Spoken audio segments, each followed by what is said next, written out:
وہ انسان کبھی بھی زندگی میں نہیں ہار سکتا جس کی امید اللہ تعالیٰ ہو۔ میں آج تک اپنی خاموشی پر نہیں پچھتایا، جب بھی پچھتایا اپنے بول پر پچھتایا ہوں۔ مغرور آدمی اس پرندے کی طرح ہے جو آسمان کی طرف جتنا بلند ہوتا جاتا ہے لوگوں کی نظروں میں اتنا ہی چھوٹا ہوتا جاتا ہے۔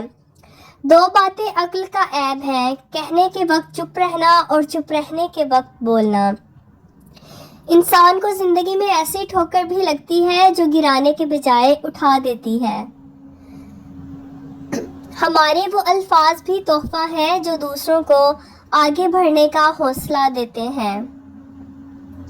سمجھداری کی باتیں صرف دو ہی لوگ کرتے ہیں، وہ جن کی عمر زیادہ ہو اور وہ جس نے بہت کم عمر میں برا وقت دیکھ لیا ہو۔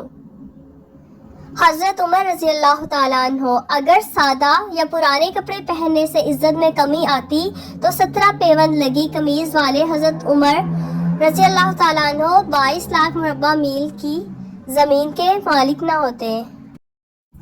جب اپنی اہمیت زبان سے بتانی پڑ جائے تو سمجھ لیں کہ اب آپ کی کوئی اہمیت نہیں رہی باقی۔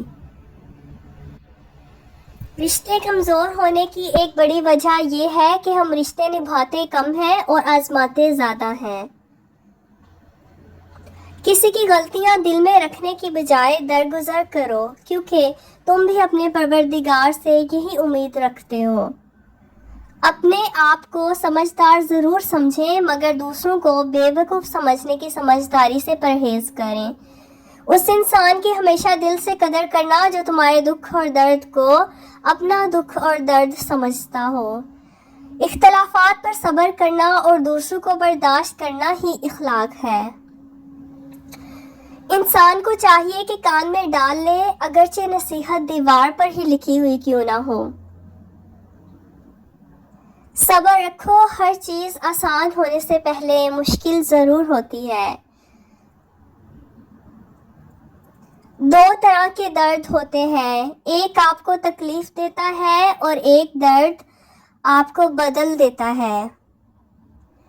نرمی سے جواب دینا دوسروں کے غصہ کو کم کر دیتا ہے۔ ہمیشہ ان لوگوں کا چناؤ کریں جن کو عزت دینے پر وہ خود سے بڑھ کر آپ کو عزت دیں، اور یہی بہترین لوگوں کی نشانی ہے۔ تو فرینڈز، کیسے لگے آپ کو یہ انٹرسٹنگ فیکٹس؟ ویڈیو کو لائک کریں۔ اللہ حافظ۔